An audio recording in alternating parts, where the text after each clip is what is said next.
सो इस वीडियो में हम कवर करेंगे स्टैटिक्स चैप्टर 10 का क्वेश्चन 30 आरसी ब्लर की बुक का। क्वेश्चन में कह रहा है determine the moment of inertia of the beam cross sectional area about the x axis. ये इसकी एक्स एक्सिस गिवन दी है, इसके अबाउट इसका मोमेंट ऑफ इनर्शिया मालूम करना है। ये क्रॉस सेक्शनल है, इसका मालूम करना है। सो अप्रोच क्या होगी, हम इसके डिफरेंट पीसीज हैं, मतलब कंपोजिट एरिया टाइप का अलग अलग कर लेंगे। सबसे पहले हम बात करते हैं इसके फॉर्मूले की। ये अगर आप एग्जाम्पल वगैरह देखें बुक की, तो उसके अंदर रेक्टेंगल वगैरह जो ऐसे शेप में ना, उनके फार्मूले मेंशन भी हैं। और सबसे पहली एग्जाम्पल में आई गेस कराया भी है इन्होंने, मैंने देखी थी। तो उसके अंदर रेक्टेंगल का फार्मूला है,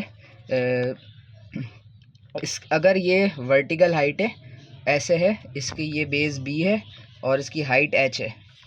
if this height H and this B is base, और इसको रोटेट क्रॉस सेक्शनल एरिया जो मालूम करना है इसका, वो अबाउट एक्स एक्सिस करना है। तो इसका फार्मूला जो बनेगा वो, अगर मैं इसको देखूं तो इसका बी सेम रहेगा, तो बी एच क्यूब अपॉन 12 बनेगा इसका ये फार्मूला। तो ये फार्मूला हमें बहुत हेल्प करेगा यहाँ पे।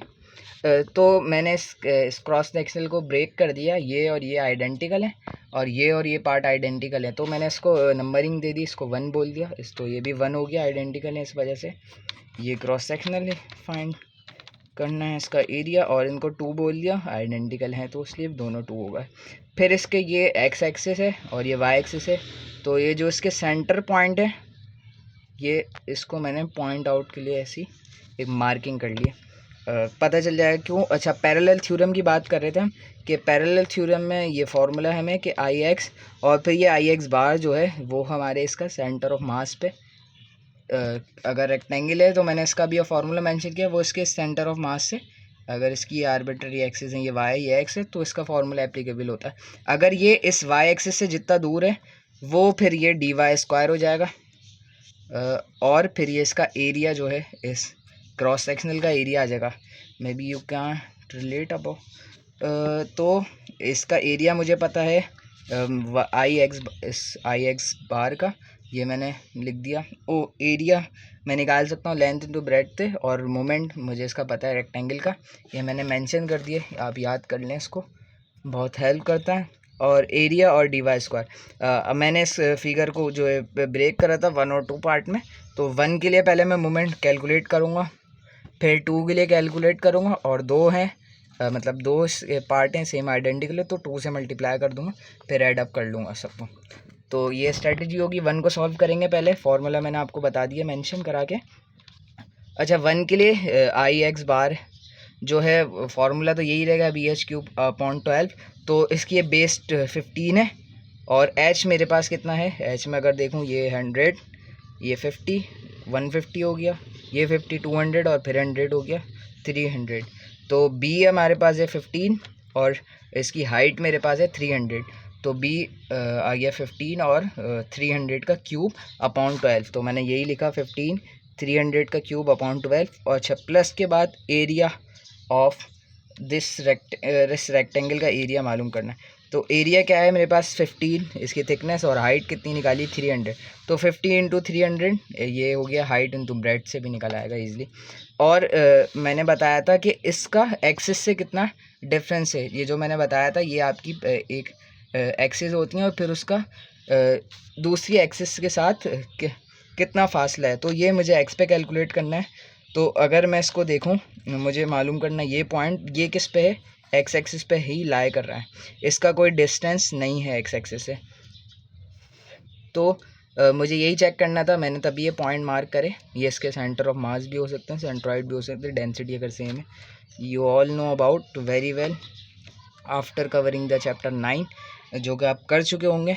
तो इसका डिस्टेंस कोई नहीं है एक्स एक्सिस से, तो इसलिए ज़ीरो आ गया, ये डी वाई स्क्वायर, तो ज़ीरो का स्क्वायर ज़ीरो हो गया, टर्म पूरी ज़ीरो हो जाएगी। ठीक है, इसको सॉल्व करेंगे कैलकुलेटर के थ्रू, तो आ जाएगा 33.75 10 एक्सपोनेंट 6 मिलीमीटर फोर्थ।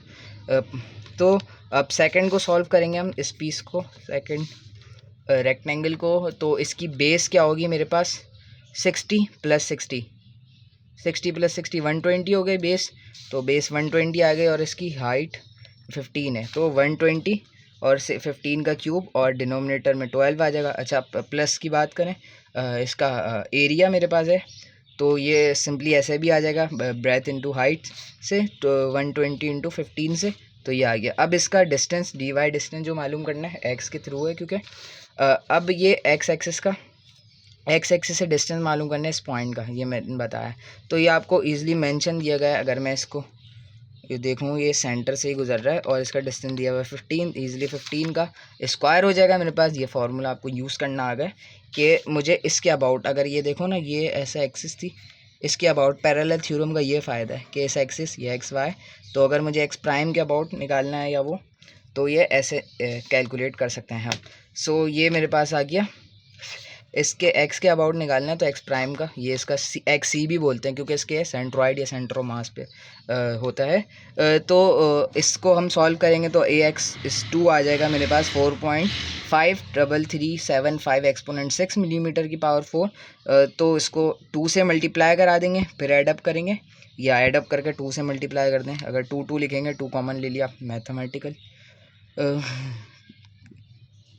तो हम इसको प्लस करके फिर 2 से मल्टीप्लाई कराएं, या दोनों को 2 से मल्टीप्लाई करके प्लस कर दें, तो मेरे पास ये आंसर आ जाएगा इस पूरे क्रॉस सेक्शनल का, जो कि हमसे पूछा गया था अबाउट एक्स एक्सिस। तो 76.5675 exponent 6 millimetre power 4। So that's all for this video. Thank you.